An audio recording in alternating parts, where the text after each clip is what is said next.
боиси зикр аст ки гирифторӣ ба бемории синдроми дауна ташвиш овар набуда дар гирифторони он инкишофи сусти ҷисмонӣ ба назар мерасад. Дар аксарияти ҳолат ҳангоми таваллуди чунин кӯдакон волидайн рӯҳ афтода гашта аз ин гуна фарзандони худ шарм медоранд. Одатан гирифторони синдроми даунаро одамони офтобӣ ё доимо хандон медонанд. Дар ҷомеаи кунунӣ нисбати ин гуна атфол на он қадар таваҷҷӯҳ зоҳир мегардад. Фарзанди ин модари ҷавон низ бо синдроми дауна таваллуд шудааст. Шаҳноза Мусоева мегӯяд ки ин кӯдакон пеш аз ҳама ба таваҷҷӯҳу дастгирии ҷомеа ниёз доранд. Имрӯз хело шод ҳастам ки дар аксияи навбатии ташкилоти ҷамъиятии Нури нек фарзандам Абдураҳмон Мусоев даъват шуд.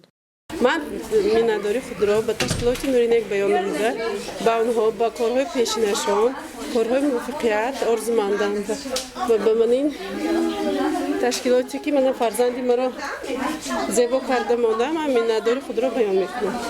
ташкилоти ҷамъиятии Нури нек соли аввал аст ки дар маркази вилоят шаҳри Хоҷанд кору фаъолият дорад. Лозим ба ёдоварист ки айни замон дар рӯйхати ташкилоти ҷамъиятии Нури нек зиёд аз 100 нафар кӯдакони хурду навраси синдроми даунадошта ба қайд гирифта шуданд. роҳбари ташкилоти мазкур Муҳайё Қаюмова гуфт ки мақсади асосии ташкилоти ҷамъиятии Нури нек ин баландбардоштани дониши ҳуқуқӣ, иҷтимоӣ, иқтисодӣ, фарҳангӣ, маърифатнокӣ ва тиббии волидони кӯдакон ва наврасони аломати даунадошта дар асоси қонунҳои амалкунандаи ҷумҳурии Тоҷикистон ва эъломияи ҳуқуқи кӯдак мебошад. Инчунин ташкилот пурзӯр намудани вазъи саломатӣ ва таквият додани инкишофи зеҳнӣ, расонидани ёрии моддию маънавӣ, психологию педагогӣ, равони, инчунин дарёфт ва инкишофи имкониятҳои истеъдодии онҳо, бартараф намудани муаммоҳои дар инкишофашон ҷой дошта ва расонидани кӯмаки амалиро ба волидони онҳо пешаи худ кардааст. мо имрӯз тасмим гирифтем ки дар омади соли нави милодии 2020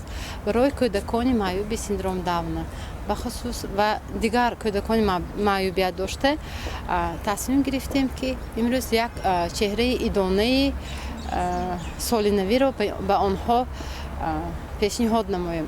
яке аз ҳадафҳои ташкилоти ҷамъиятии Нури нек ин дастгирии кӯдакони синдром дауна инкишоф намудани